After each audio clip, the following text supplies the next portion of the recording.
سلام علیکم خوێندکارانی عزیز و خۆشەویست لە شوێنێکن سڵای خوا گەورەتان لێبێت. ئەمڕۆمان باس لە یونیتی شەشەمەکەین لە ئیپسۆد هەڵێ following a new path واتە پێڕەوکردنی ڕێگایەکی نوێ گرتنەبەری ڕێگایەکی نوێ. At last the coach arrived in London. The city was huge, dirty and full of people. I had never seen anything like it before. ئەڵێ لە کۆتاییدا گالیسکەکەم گەشتە لەندەن و شاری لەندەنم بینی. شاری لەندەن شارێکی چۆن بوو؟ شارێکی گەورە و پیس و پڕ خەڵک بوو. واتە زۆر قەرەباڵغ بوو. I had never seen anything like it before. هەرگیز پێشتر شتێکی لەم شێوەیەم نەبینیوە. I went to Mr. Jaggers' office. من ڕۆشتم بۆ ئۆفیسەکەی Mr. Jaggers, which was not far from the place where the coach to London had stopped. ئۆفیسەکەی Mr. Jaggers لەکوێوە نزیک بوو یاخود دوور نەبوو. ئەڵێ ئۆفیسەکەی زۆر دوور نەبوو لەو شوێنەی کە گالیسکەکەی منی لێوەستا کە گەشتمە لەندەن. It was early afternoon when I found an open door with the name Mr. Jaggers on it. تقریبا ئەڵێ نزیکی نیوەڕۆ بوو. کاتێک چی بوو؟ کاتێک دەرگایەکی کراوم دۆزیەوانێ واتە دەرگایەکم بینی کە دەرگاکە کرابووانێ ناوی مستر جاگەرزی لەسەر بوو. I walked in and saw a man sitting behind the desk. چوومە ژوورەوانێ و پیاوێکم بینی کە لەسەر کورسیەک لەسەر مێزێک لە پشتی مێزێکەوە دانیشت بوو. Is Mr. Jaggers here?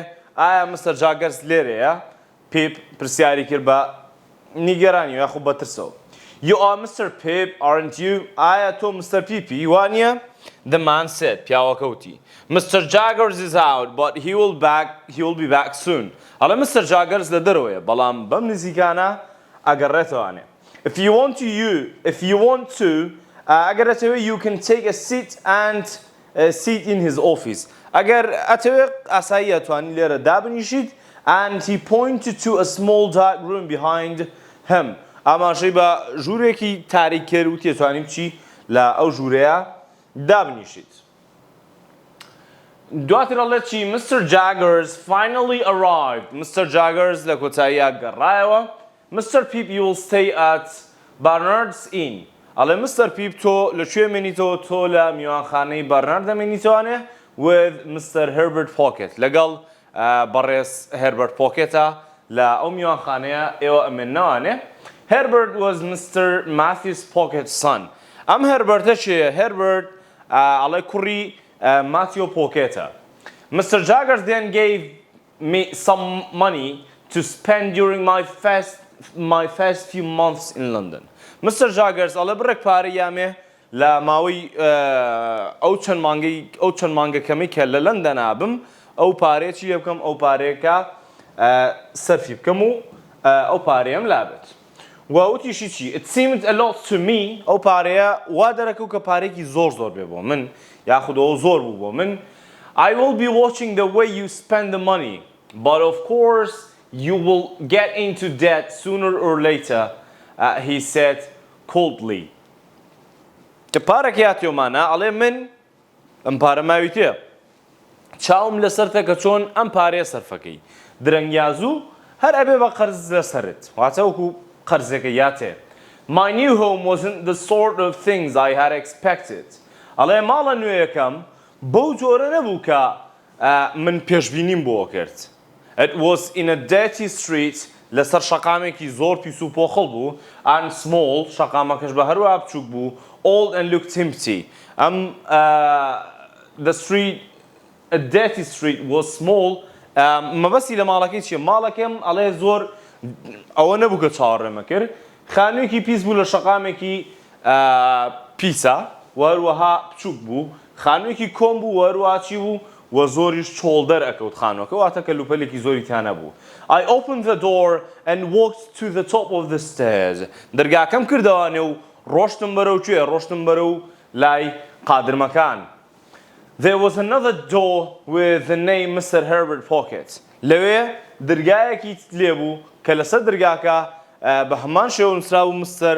Herbert Pocket. لەسەر ئەم دەرگایە نووسراوە Mr. Herbert Pocket, but no one was at home. بەڵام هیچ کەسێک لە ماڵەوە نەبوو. Minutes later, a young man with a friendly face appeared on the stairs. دواتر کوڕێکی گەنج دەرکەوت کە زۆر ڕووخۆش بوو زۆر یعنی لە هاوڕێکی باشە چوو باشە لە سەر قادرمەکانەوە دەرکەوت. he was carrying some paper bags هەندێک چی پێ بوو کیسەی کاغەزی بەدەستەوە بوو. your name is Mr. Peep, isn't it? تۆ ناوت Mr. Peep وانە؟ and he said he started to open the door. دەستی کرد باکردنەوەی دەرگاکە. I have just been to the market. You haven't been waiting for a long time, have you? ئەڵێ منەوە چوو بووم بۆ مارکێت بۆی کە هەندێک شت بکڕم. ئایا خۆ زۆر چاوەڕێت نەکردووە براکەم وایە؟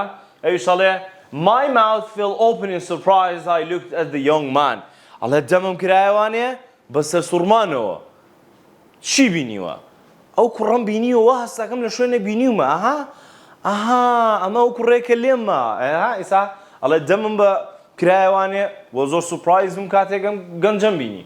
Herbert went on, my father says you will be living here with me for a few ئەڵێ باوکم وتوێتی کە من و تۆ بۆ ماوەی کەمێک لەوەی ئاوەستێ. ئەویش هەربەرتیش دەیناسێتوانێ. he had suddenly stopped talking and was looking at me. لە قسەکردن وەستا و چی کرد؟ لە قسەکردن وەستا و سێرێکی منی کرد. you are the boy I had a fight with at Miss Havisham's house. کوڕەکە وتی چی؟ هاواری کرد وتی ئەها تۆ ئەو کوڕێکە لە خانووەکەی مس هاڤیشام شەڕمان کرد تۆ ئەوەی کە لێت دام جاین دووبارە شەڕەکەنەوە یاڵا. and you I said are the boy in the grey suit. منیش پێم وت تۆ ئەو کوڕە بووی کە چاکەتە خۆڵەمێشەکە و لەبەرا بوو چاکەتە ڕەساسیەکە و لەبەرا بوو. he put the paper bags down and we both started laugh. ئەڵێ ئێمە هەردووکمان دانیشتین باشە ئەڵێ چی کرد جانتا و عەلاگە و زەرفوشتەکانی دانا و ئێمە هەردووکمان چیمان کرد دەستمان کرد بە پێکەنین. later as we were eating dinner Herbert told me about the day we had met. ئەڵێ دواتر دوای ئەوەی کە نانمان خوارد لە کاتی نان خواردنا هەربرت باسی ئەو ڕۆژی بۆ کردم کە یەکتریمان بینی. Miss Havisham had asked me to visit her. ئەمە پیپێڵە ئەمە Mrs. Havisham Miss Havisham داوای لێ کردم کە سەردانی ئەو بکەم and I didn't mind going و منیش حەزم پێی نەبوو بچم. I thought she might make me rich. من پێم وابوو کە چیەکە Miss Havisham لەوانەیە دەوڵەمەندم کات و پارەم باتێ. but she didn't بەڵام وای نەکرد. and I thought she might want me to marry Estella. ئەڵێەوە پێم وابوو کە ئەکرێ خەیاڵی ئەوم کردبوو کە بڵێ وەرە زاواج لەگەڵ ئستێلایە بکە. you met Estella تۆ ئستێلات بینیوە. I didn't you تۆ ئستێلات بینیوە وانە؟ but no. and who is Estella? why does she live with Miss Havisham? I asked. ئەڵێ پرسیارم لێ کرد ئایا ئستێلا چێیە؟ and why does she live with Miss Havisham? ئەمە پێڵێ ئەڵێ من پرسیارم لێ کرد وتم باشە هەربرت ئەو ئستێلایە چییە لە ماڵی مس هاڤیشامایە و ئیشی چییە بۆچی لەوەیە؟ ئەویش ئەڵێ it's all a bit complicated. ئەمە ئەم مۆزوعە کەمێک ئاڵۆزە. complicated واتە چی؟ واتە ئاڵۆزە. ئەمە مەسەلێکی تۆزێک ئاڵۆزە. Estella isn't related to Miss Havisham. She is adopted.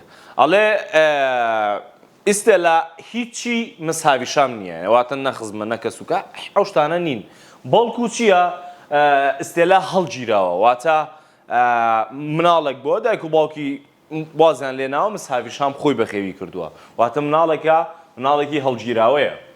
she is a horrible young woman. مس هاڤیشام ئافرەتێکی چییە زۆر ترسناکە.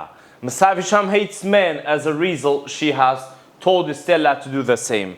ئەم Miss Havishama ئەڵێ ڕقێکی زۆری لە پیاو هەیە. زۆر ڕقی لە پیاوە لە ئەنجامدا. ئەم ئستێلایەشی وەکو خۆی پەروەردە کردووە. وا پەروەردەی کردووە کە چی بێ کە ڕقی لە پیاو بێ و ڕقی لە هەموو پیاوەکانی جیهان بێ لەبەرەوەی کە خۆی ئەها لە دەستی سوتاوە وەختی خۆی لە مارەکردنی لە حەفلەکەی خۆیان جیان هێشتووە ئەمە ژوای کردووە کە ئەم مناڵە ئەم کچە ژوا پەروەردەکە کە ڕقی لە هەموو پیاوێک ببێ کەواتە ئستێلاش ڕقی لە هەموو پیاوێکە وەکو مس هاڤیشام. باش. he went on بەردەوام بوو. Miss Havisham is my father's cousin.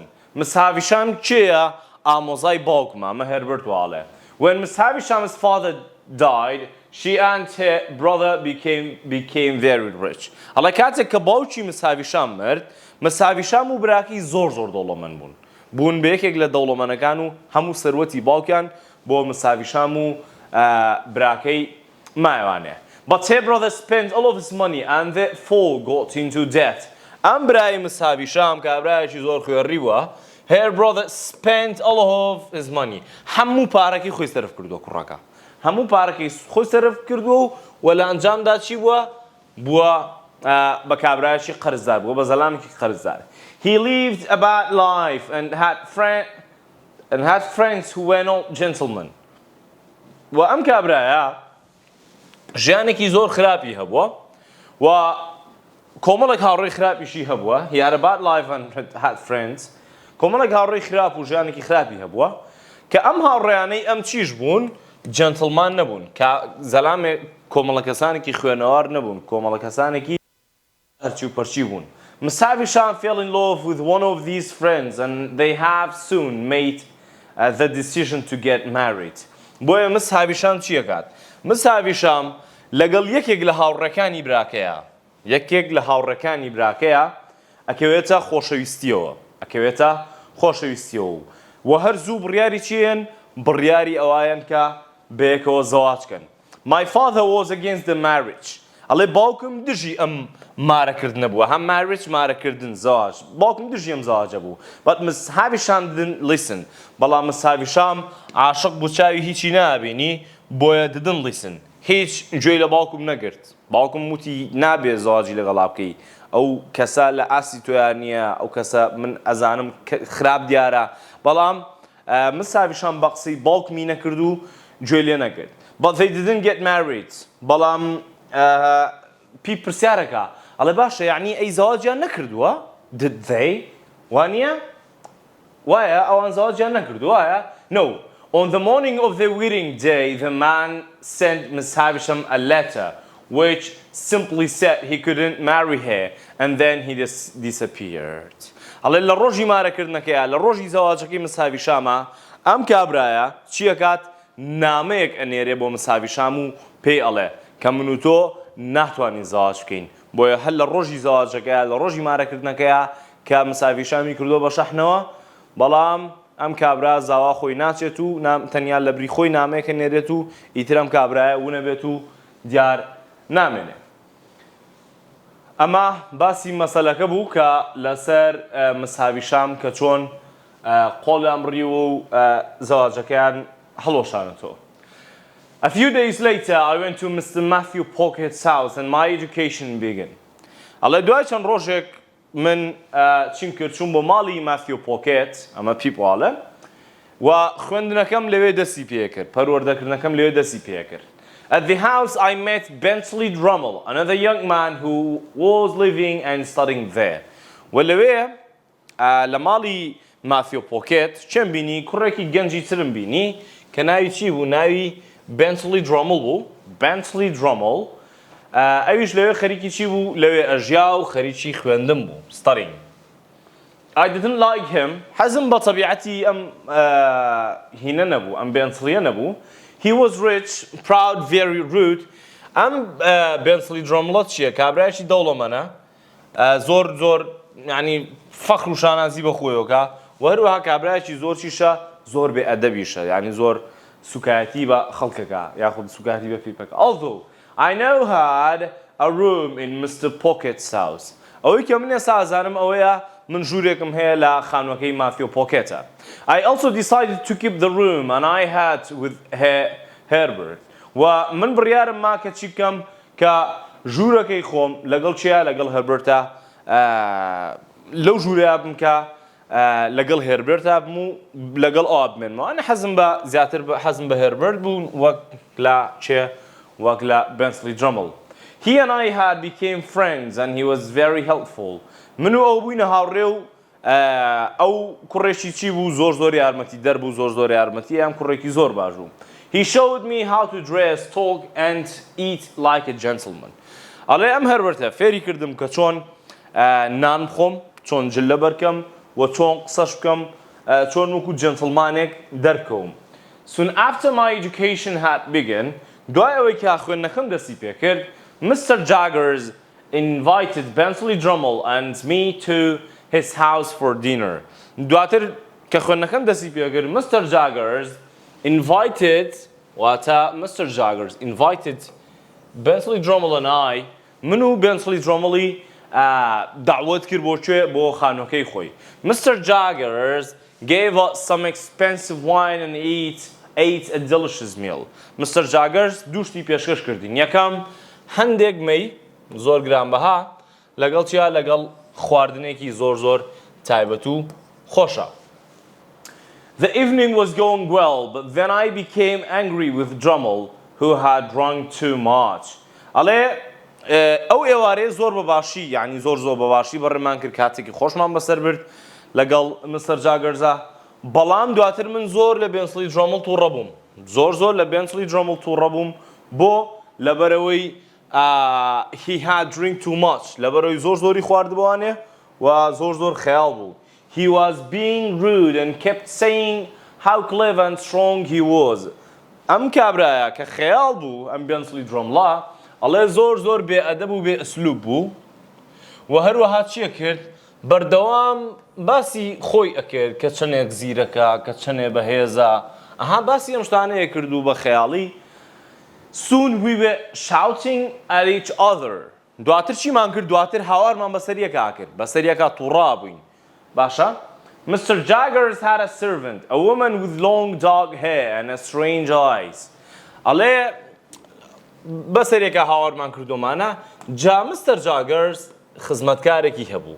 ئەو خزمەتکارە چێ بوو ئافرەتێک بوو کە قژێکی ڕەشی درێژی هەبوو لەگەڵ چاوێکی نامۆیە چاوێکی زۆر سەیری هەبوو. As she was picking the empty plates up لە کاتێکا کە پەرداخ و قاپە بەتاڵەکانی هەڵەگرتەوانە خزمەتکارەکە لەسەر سفرەکە بۆیە مستەر جاگەرز suddenly cried. Mr. Jaggers هاواری کرد If you want to see real strength, look at Molly's arm. ئەڵێ ئەگەر تۆ هێزی ڕاستەقینەتەوێ سەیری قۆڵەکانی مۆڵی بکەن. If you want ئەگەر ئەتانەوێ هێزی ڕاستەقینە بینن ئەوە سەیری قۆڵەکانی مۆڵی بکەن. I turned and saw that he was holding her arms. بۆیە چیم کرد؟ بۆیە کاتێک کە ئاوڕمایە و بینیم ئەم کابرایە چی کردووە؟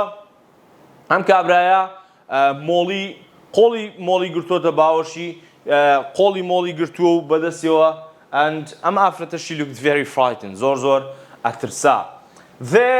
There's a power in these arms. Mr. Jaggers ئەڵێ چی؟ قۆڵەکانی ئەم مۆڵیە هێزی تایە باشە؟ هێز و توانای تایە. They are the strongest arms I have ever seen. ئەمە بەهێزترین قۆڵەکە تاوەکو ئێستا بینیومە. ئەمە بە ئەم ئافرەتاڵێ. You can go now Molly. ئەتوانی ئێستا بڕۆی مۆڵی. بڕۆ ئاسایی ئێستا توانین بڕۆی. The evening hadn't ended well and I now disliked Bentley Drummle even more. ئەڵێ ئەو ئێوارەیە بەباشی کۆتایی نەهات باشە؟ ئێستا من هیچ یعنی حەزم بۆ بێنسلی نەماوە حەزم بە تەبیعەتی نییە ئەو کابرایە ئەهاڵێ ماوەیەکە کرێ باش بوو بێ بەڵام لە دوای ئەو خواردنەوەی هاڵێ جێڕێتەوە بۆ سەر پلێتاسلیەکە جێڕایەوە سەر پلێتاسلیەکە و هەرچی هاو بەدەمیان بەنسلی درامڵە بە پیپی داماویڵێ بۆ ئەڵێ حەزم بە تەبیعەتی بێنتلی درامڵ نەما لەوە زیاتر. Several months later پێش ئەوڵێ I was happy when after only 4 weeks لە سەرەتای 4 هەفتەکەمدا زۆر دڵخۆش بووم.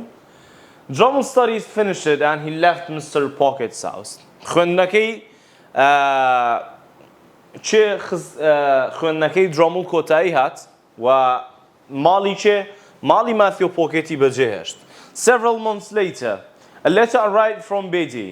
چەند مانگێک دواتر نامەیەک لە بیدیۆ هاتبوو. Joy was going to come to see me the following day. لە نامەکەیان نووسیبووی چی کە جۆ لە چی دێت لە هەفتەکانی دواترە یاخود لە چەند ڕۆژی داهاتووە یەت بۆ بینینی تۆ. I hadn't written to Joe and Betty. من هیچ نامەیەکم بۆ جۆ و بۆ بیدی نەنووسی بوو. or visited them since I had come to London. ومن زۆر بێڕەحم بووبووم نە نامەم بۆ نووسیبوون نە سەردانێکیشم کردبوون or visited them نە سەردانێکیشم کردبوون لەو کاتێک کە چووم بۆ لەندەن یعنی ئەبوایە چووماوە سەرێکم لێبانایە ئەڵێ I wanted to forget my old life and I wasn't sure that I wanted to see Joe. ئەڵێ من ئەمیست ئەو ژیانەی کە پێشتر هەم بووە لە بیری بکەم باشە ئەو ژیانەی کە پێشتر هەم بووە ئەمیست لە بیری کەم و دڵنیا نەبووم لەوەی کە ئایا ئەمەوێت جۆ ببینم یاخود نا Joe arrived the next day. جۆ لە ڕۆژی دواترە هات باشە and he was dressed in his best clothes. جلوبەرگێکی زۆر جوان و خەشەنگی لەبەرا بوو. He looked very happy to see me. زۆر دڵخۆش بوو بە بینینی من باشە ئەڵێ زۆر دڵخۆش بوو بە بینینی من but it was clear that he felt very uncomfortable. بەڵام ئەوە بەڕوونی بە چاویەوە دیار بوو کە هیچ مرتاح نەبوو. He refused to take a seat and kept calling me sir. ڕەتی کردەوە کە لەسەر کورسەکە دانیشێت یاخو کورسەکە وەربگرێت بۆیە بەردەوام بە منی شێوچی پێی ئەوتم گەورم Joe, you must stay for dinner. I told him no. پێم وت جۆ تۆ ئەبێ چی بکەی تۆ you must stay for dinner. تۆ پێویستە کات کە بۆ نانی ئێوارە لە لای من بیت و نەڕۆیتەوانێ بزانین جۆ ئەڵێ چی جۆ ئینشاءالله ئەوە لە ئیپسۆدی حەوتەمە بە تەفاسیلی یەینەوە سەر باسیەوەی کە دواتر جۆ بچی پێ ئەڵێ و یاخود پلانەکانی دواتریان چییە و چی ڕوئەیە لێرەیە هەچنین کۆتایی ئەم ئیپسۆدە هەتا ئیپسۆدێکی سر بەخواتان ئەسپێرم خواتان لەگەڵ